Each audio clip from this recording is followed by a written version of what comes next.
लेकिन बंगाल में मुसलमानों के द्वारा लेडीज को पीटा जाएगा तो इनके जुबान से नहीं निकलेगा, क्योंकि वो वोट बैंक है। इसलिए राहुल गांधी आज से नहीं, शुरू से हिंदुओं को गाली दे रहे हैं। इनसे बड़ा नमक हराम कोई नहीं होगा। अभी अभी अमेठी में इन्होंने, हिंदुओं ने वोट दिया, हिंदुओं को गाली दे रहे हैं।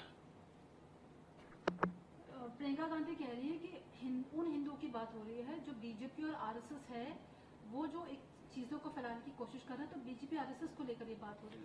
हिंदू का आकार पकार राहुल गांधी को बेचारे को खुद ही नहीं पता है कि वो हैं क्या।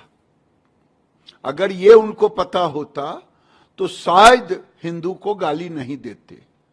कभी अपने को किसी धर्म से जोड़ लेते, माताजी के धर्म से जोड़ लेते, कभी पिताजी के धर्म से जोड़ लेते, और कभी तिलक लगा करके वोट के धर्म से जोड़ लेते। तो ये इनको खुद ही नहीं पता है कि वो हैं क्या, और इसीलिए उनको हिंदू बुरा लगता है। राहुल गांधी ने ये भी कहा कि जब मैं स्पीकर से मिला हूं, हाथ मिलाया हूं, तो उन्होंने सीधा खड़े होकर मेरा यहाँ पर हाथ मिलाया, लेकिन जब पीएम मोदी से वो हाथ मिला रहे हैं तो वो झुक जाते हैं, ऐसा क्यों? उनको खुद गलतफहमी है, क्योंकि आज तक गांधी फैमिली, नेहरू फैमिली ने किसको नहीं बेइज्जत किया।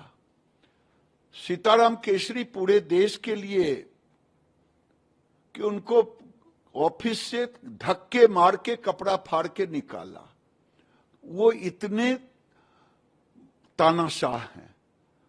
और पीवी नरसिम्हा राव के लाश को कांग्रेस पार्टी के ऑफिस में नहीं आने दिया।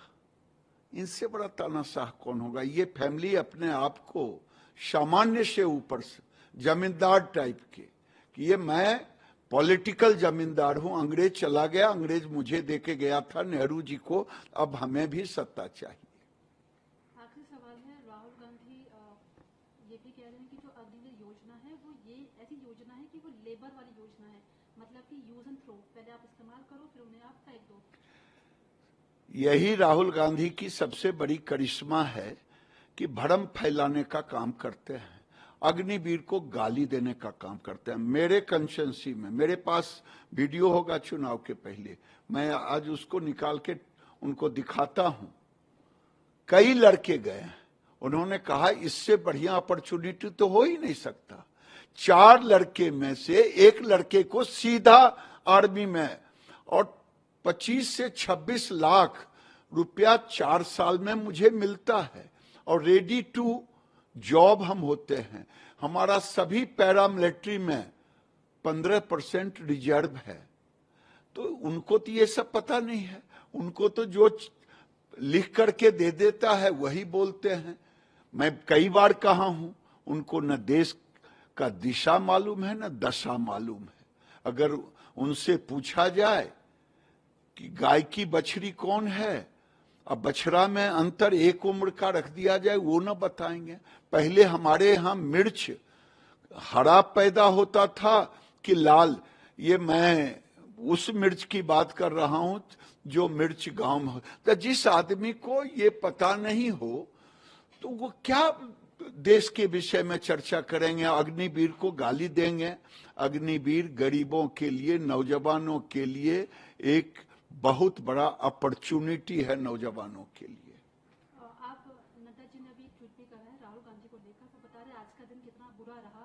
विपक्ष के नेता के तौर पर आपको लगता है कि राहुल गांधी एक अच्छा चेहरा उभर के आते हैं? मुझे तो लगा था कि एक अच्छे चेहरा उभर के आएंगे, लेकिन हमारे गांव की कहावत है, ढाक के 3 पात, खोदा पहाड़ निकली चुहिया। ये पूत से कोई उम्मीद नहीं की जा सकती है अराजकता के सिवा, और ये कुछ नहीं फैला सकते। ये एजे विपक्ष के नेता, जो विपक्ष के नेता की भूमिका होनी चाहिए, उस भूमिका का निर्वहन करने वालों में से सबसे निम्न स्तर के विपक्ष के नेता हुए। इनके पास शब्द ही नहीं है। वो स्पीकर का भी अनादर करेंगे, प्रधानमंत्री का भी अनादर करेंगे, गालियां देंगे और पीछे से लोग उनका जयकारा करेगा। लेकिन भूले नहीं,